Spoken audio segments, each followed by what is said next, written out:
what was your sort of technical reason to get long down here? I don't know whether there was really much. I mean, you would have to known the story because it just made a new low.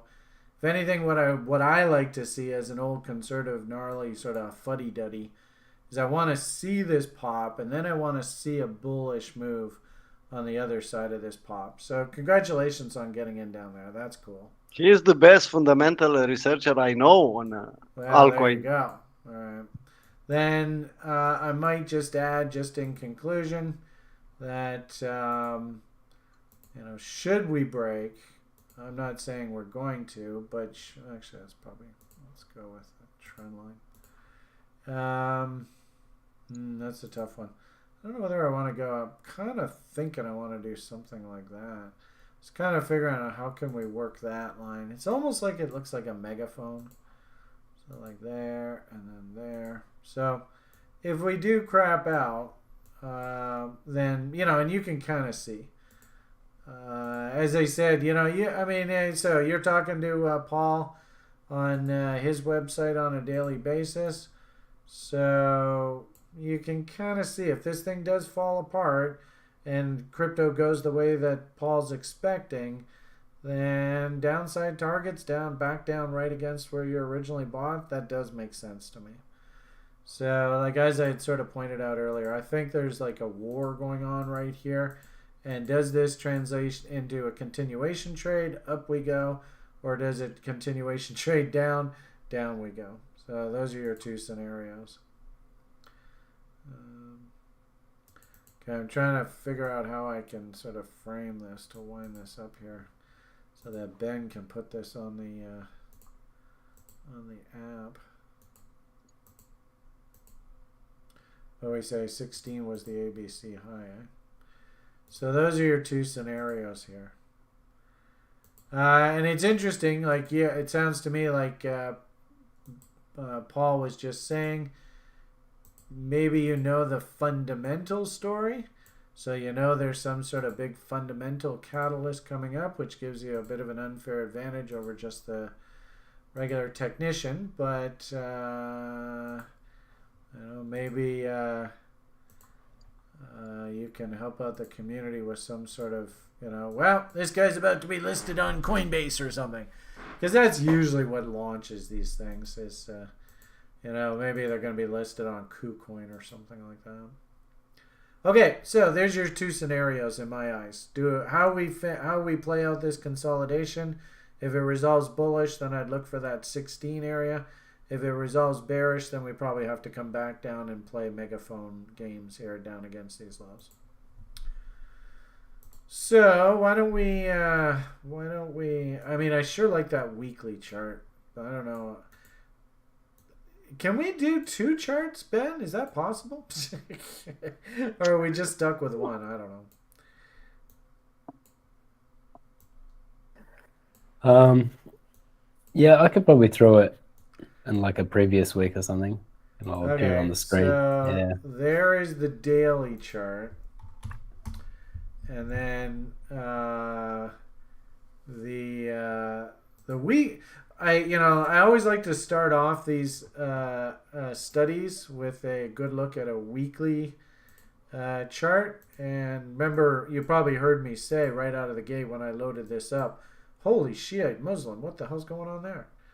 So, what I would say is, and the old expression, right? Volumes speak volumes. Something big just happened there. So that's it. And interesting how you notice that the 200-week moving average is just starting to come in here and it's sitting at 20 cents. So what probably happens is if this thing does do that bullish bot and 16 is the high, that means that weekly moving average probably just slowly comes down and this thing works its way up and smacks against that moving average. So that would be my hunch. But wow, that is hugely significant. Something big just happened there. Do you think it has anything to do with the release of Chat GPT? Could be. I do see there's a hell of a lot of stink over all that. Mm. The weird thing about that thing is that it's sort of like I don't know how to describe it. I'm not overly impressed with what I see out of that thing.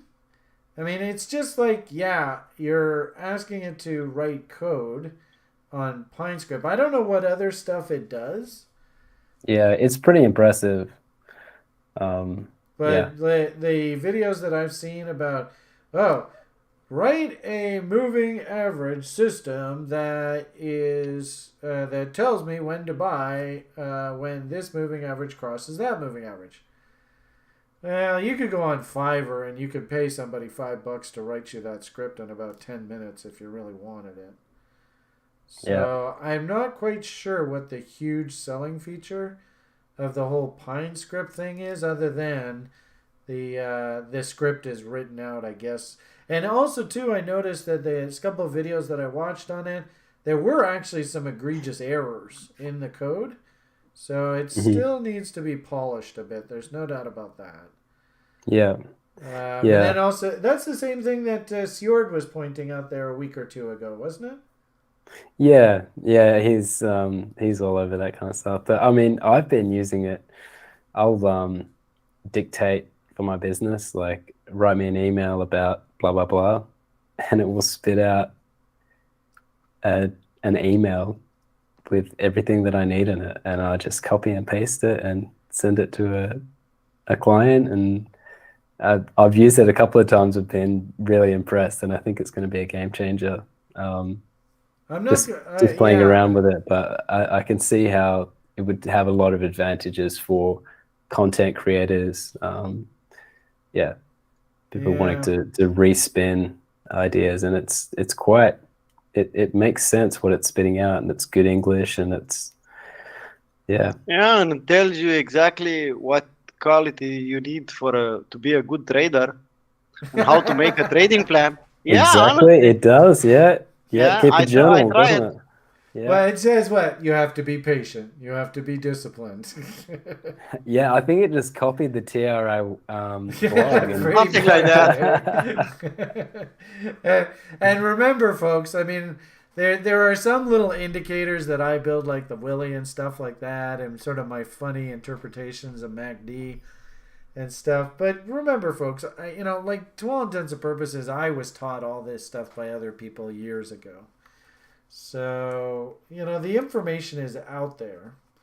So if anything, what I'm hearing is that this thing's a good aggregator of information.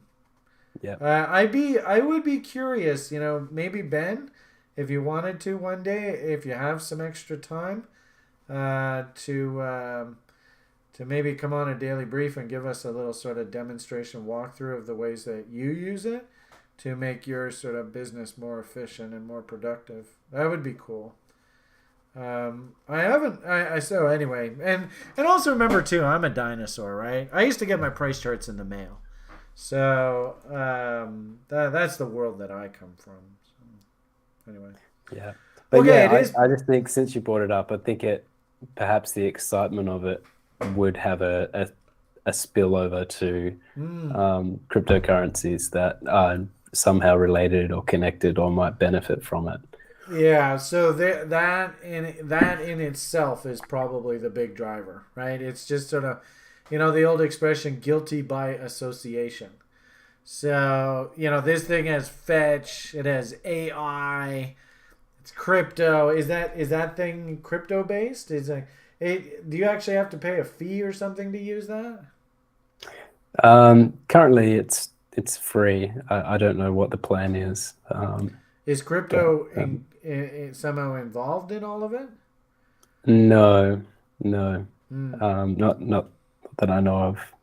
Well, it might be interesting. This gentleman you said who sort of knows the inside of this story.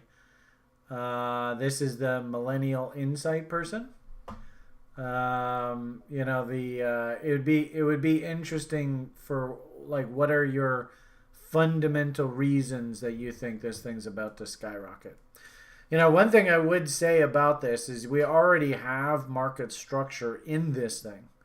So in a weird sort of way, by you coming in and buying against this previous market structure, it's a little bit different than some of the other names that we saw that were like that NEO. where it was breaking through the previous market structure. And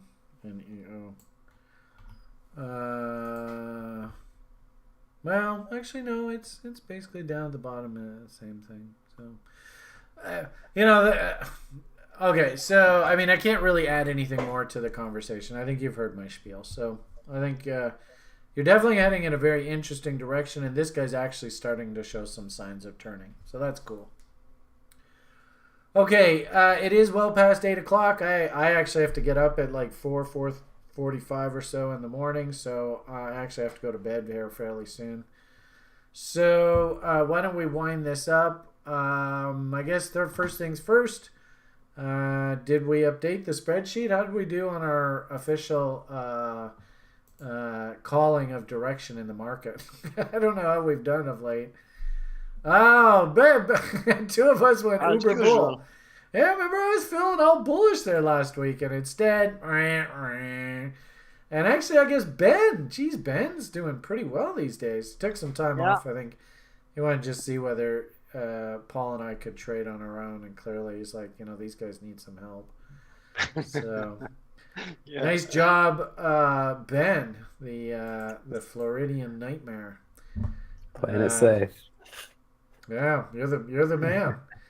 We gotta give it. We gotta like have some sort of crown or some sort of hero badge or something moniker we put in the cell who was right last week. So, all right, nice call there, Ben. I guess since you're so good at telling us what the hell's gonna happen, what the hell's gonna happen?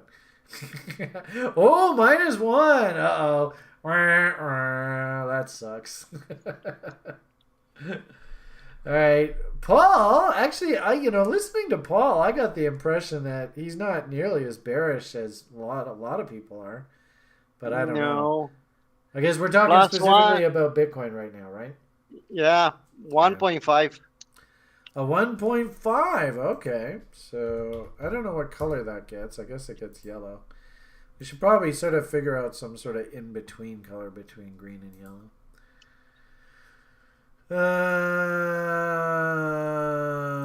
Does that get yellow? I'm not quite sure. We had yellow here.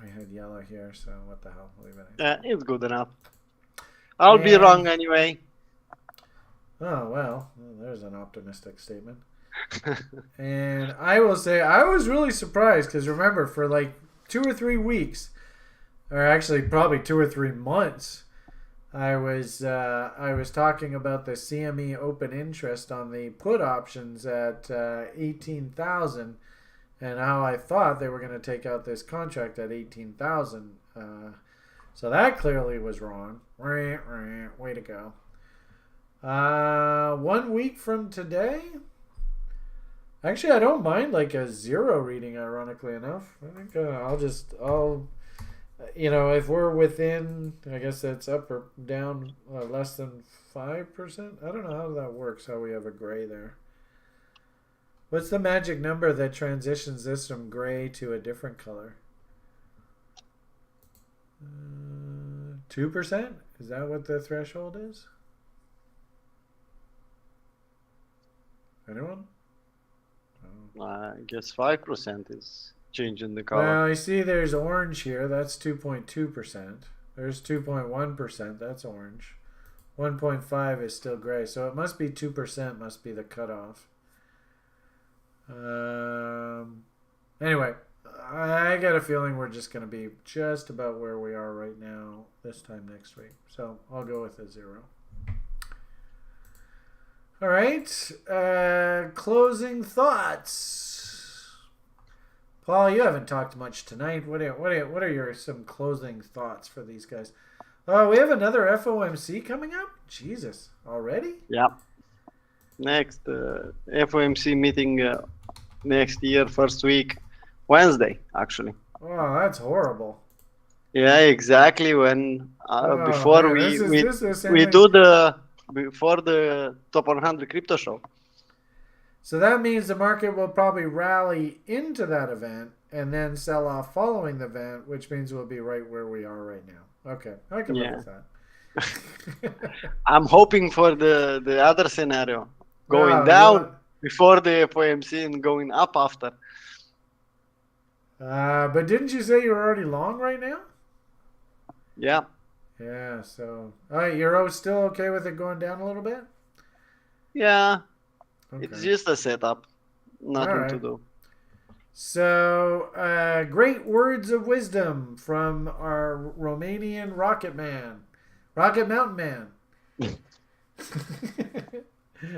Just What's use the I mean, it's use probably gonna be the same message as always, but fire away. no, just use the end of the year to plan for the next one. Oh, that's good. Review the 2022 to see what you did okay, what you had to improve, but do the plan for the next year. Oh, that's a good idea. It's the best idea you can have for the next year. You have to know exactly where you want to go. All right. So not only review what you're seeing out of the market, but also where your life's going as well. Yeah, everything. You have to have a master plan. Well, that's I'm always a good I'm idea. using a 5-10 years master plan, and from that plan, I'm doing a year by year plan. All right. Sounds plausible. Ben, any closing thoughts for these good people?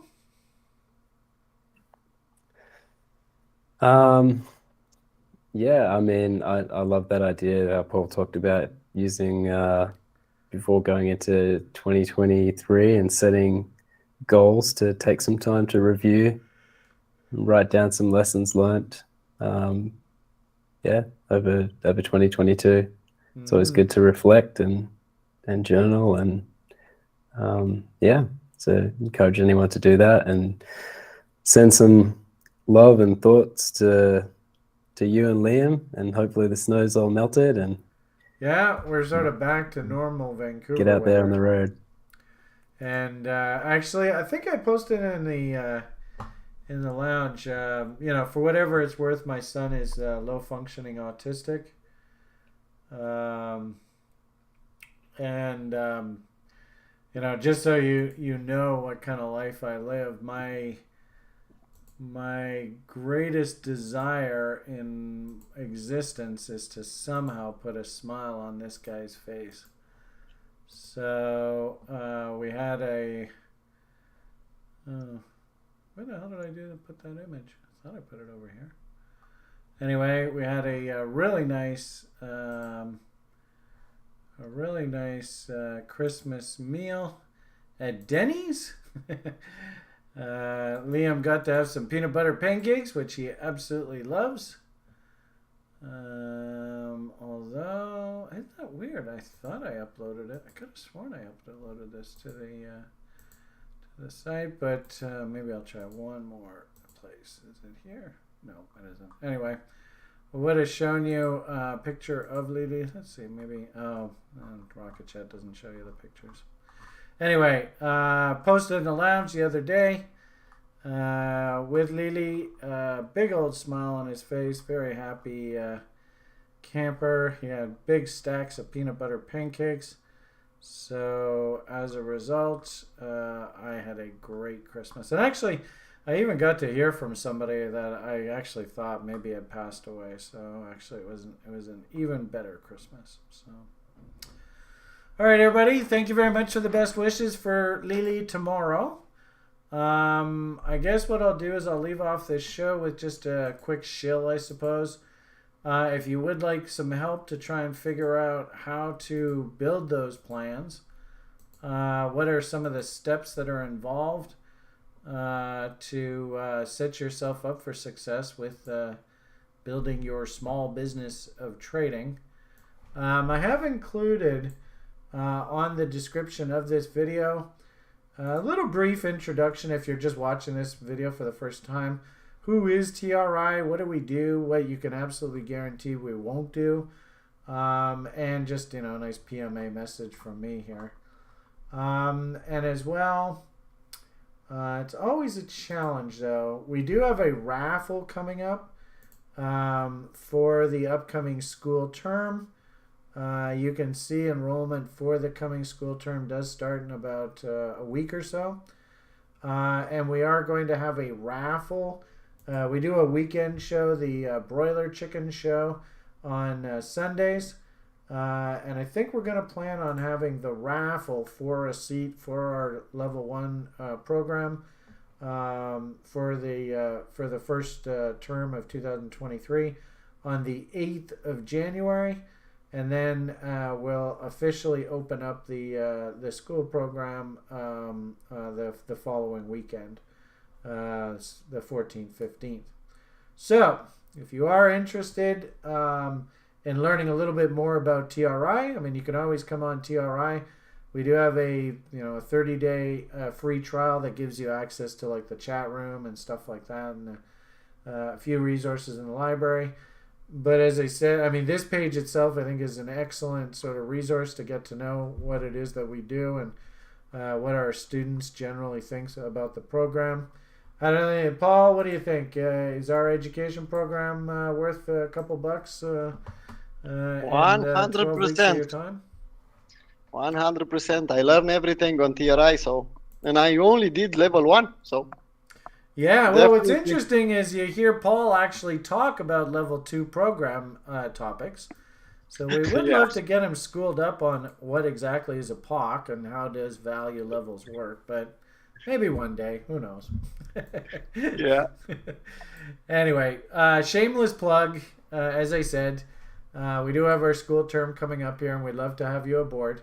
And I think, honestly, the one thing that I notice about TRI that's very different about anything you ever see on the internet, anywhere, is this idea that we teach you the process. We teach you not only squiggly lines and how to interpret M's and W's and all that kind of fun stuff, but also, how do you go about doing fundamental analysis?